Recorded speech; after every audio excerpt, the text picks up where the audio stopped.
உலகில் தோன்றிய மொழிகளில் மூத்த மொழி தமிழ் மொழி என்பதை மொழியியல் அறிஞர்கள் சொல்லிவிட்டார்கள். மிகப்பெரிய ஆய்வகம், பீட்டா ஆய்வகம்.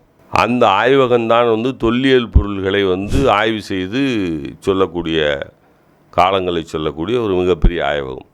சிவகலையில் கிடைத்த பொருள்களை வைத்து அங்கே இரும்பு பயன்பாடு இருந்திருக்கிறது. அதனுடைய காலம் 5800 ஆண்டுகளுக்கு முன்பாக என்று சொல்லிவிட்டார்கள்.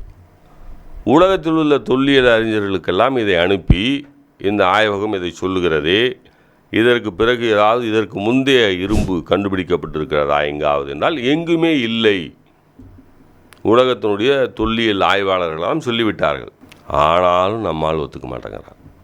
அதனால் தமிழர்களே, முதலில் நீங்கள் நம்புங்கள் உங்களுடைய நாகரிகம் மிக மூத்த நாகரிகம் என்று.